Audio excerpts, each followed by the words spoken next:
বিসমিল্লাহির রহমানির রহিম। আজকের এই মহতী অনুষ্ঠানে সম্মানিত সভাপতি, উপস্থিত মন্ত্রিপরিষদের সদস্য এবং উপদেষ্টা এবং জাতীয় সংসদ সদস্যবৃন্দ, বিশিষ্ট শিক্ষাবিদ, সিভিল সোসাইটির সদস্যবৃন্দ, অনলাইনে কানেক্টেড দেশের 64টি জেলায় সংযুক্ত বিভাগীয় কমিশনার, জেলা প্রশাসকবৃন্দ, উপস্থিত পুলিশ সুপারবৃন্দ, অবসরপ্রাপ্ত সম্মানিত শিক্ষক শিক্ষিকাবৃন্দ এবং উপস্থিত সকল উপস্থিতিবৃন্দ, আসসালামু আলাইকুম। অবশ্যই আমরা এখানে যারা উপস্থিত আছি বা যারা অনলাইনে কানেক্টেড, আমরা সকলেই বুঝতে পারছি যে আজকের এই অনুষ্ঠানটি একটি ব্যতিক্রমধর্মী অনুষ্ঠান। আজকের এই অনুষ্ঠানের মাধ্যমে দেশের বেসরকারি স্কুল, কলেজ এবং মাদ্রাসার অবসরপ্রাপ্ত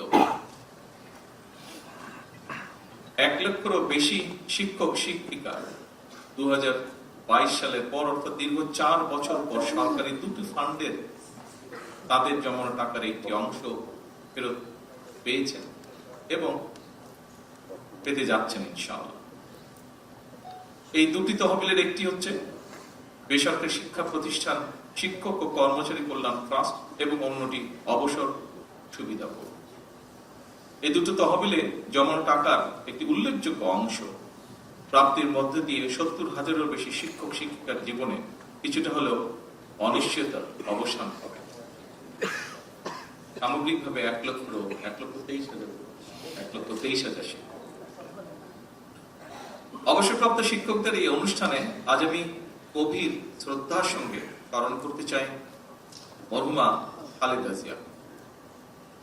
খালেদা জিয়ার প্রতি জানাই বিনম্র শ্রদ্ধা, কারণ অবসরপ্রাপ্ত শিক্ষক শিক্ষকদের কল্যাণে তার উদ্যোগেই 1991 সালে বেসরকারি শিক্ষা প্রতিষ্ঠান শিক্ষক ও কর্মচারী কল্যাণ ট্রাস্ট এবং আবারও তারই উদ্যোগে 2002 সালে অবসর সুবিধা বোর্ড প্রতিষ্ঠিত হয়েছে।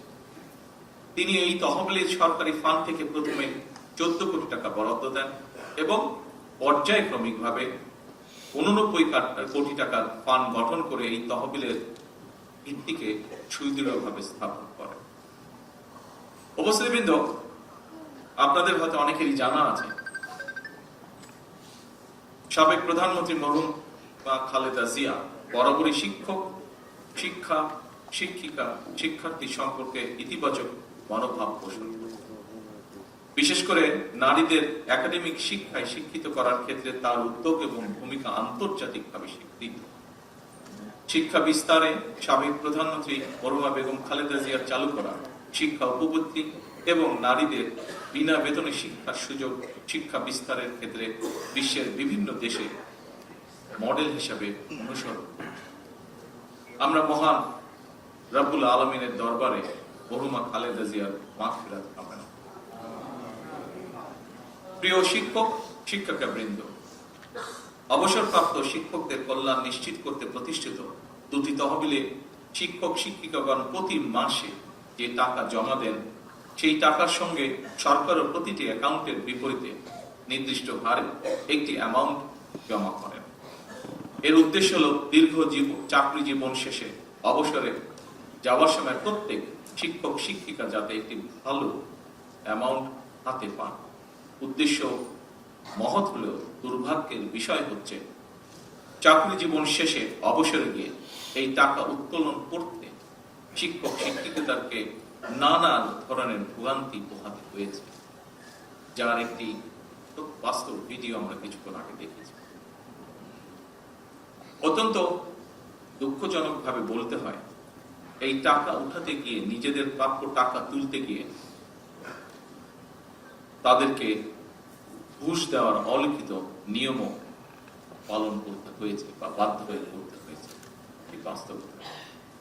আজ আমরা শিক্ষক শিক্ষিকাদের কোন রকম ভোগান্তি ছাড়াই অনলাইনে তাদের প্রাপ্য টাকা যার যার ব্যাংক অ্যাকাউন্টে পাঠিয়ে দিতে সক্ষম।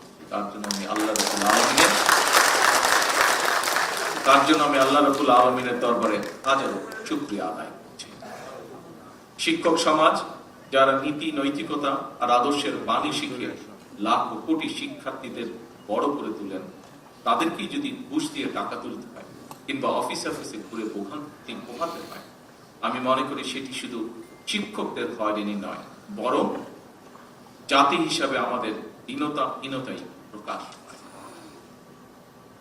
সম্মানিত উপস্থিতিবৃন্দ, অবসরকালীন সুবিধার টাকা আজ অবসরপ্রাপ্ত শিক্ষক শিক্ষিকাদের অ্যাকাউন্টে যত সহজে পৌঁছে দেওয়া হয়েছে, এই পুরো প্রক্রিয়াটি সম্পূর্ণ করার কাজটি কিন্তু অতটা সহজ ছিল না। কারণ পতিত পরাজিত বিতাড়িত ফ্যাসিবাদী সরকার যেভাবে ব্যাংক, বীমা সহ প্রতিটি সেক্টর থেকে লুটপাট করেছিল, সেই লুটপাটের কবল থেকে অবসরপ্রাপ্ত শিক্ষকদের স্বার্থ রক্ষায় গঠিত উল্লেখিত দুটি তহবিলও রেহাই পায়নি। জাল ইন্ডেক্স তৈরি, লুটপাটের সুযোগ তৈরি করতে শিক্ষকদের কল্যাণ তহবিল থেকে অর্থ দুর্বল ব্যাংকে সরিয়ে নেওয়া এবং প্রযুক্তিগত অবকাঠামোকে ধ্বংস করার মাধ্যমে এই তহবিল দুটিকে প্রায় দেউলিয়া করে ফেলা হয়েছে। ফলে যে শিক্ষকগণ সারা জীবন শিক্ষার আলো ছড়াতে নিজেদের জীবনের সোনালী সময় পার করে দিয়েছেন, জীবনের এই প্রান্তে এসে তাদের চরম আর্থিক অনিশ্চয়তার মুখোমুখি হতে হয়েছে। ফ্যাসিবাদী চক্রের লুটপাটের কারণে অবসরপ্রাপ্ত শিক্ষক শিক্ষিকাগণ 2022 সাল থেকে এই তহবিল হতে কোনো টাকাই পাচ্ছিলেন না। বর্তমান সরকার রাষ্ট্র পরিচালনার দায়িত্বে আসার পর অবসরপ্রাপ্ত শিক্ষক শিক্ষিকাদেরকে অবসরকালীন সুবিধার টাকা দেওয়ার সিদ্ধান্ত গ্রহণ করে, কিন্তু দেখা যায় এই ফান্ডে পর্যাপ্ত অর্থের সংস্থান নেই।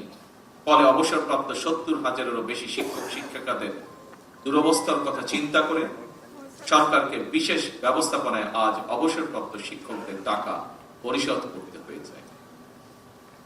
আমি আজ এই অনুষ্ঠানে একটি কথা তুলে ধরতে চাই। যতদিন আপনাদের নির্বাচিত বর্তমান সরকার রাষ্ট্র পরিচালনার দায়িত্বে থাকবে, ইনশাআল্লাহ আমাদের সর্বোচ্চ প্রচেষ্টা থাকবে অবসরকালীন সুবিধার টাকা পেতে আপনাদেরকে আর অফিসে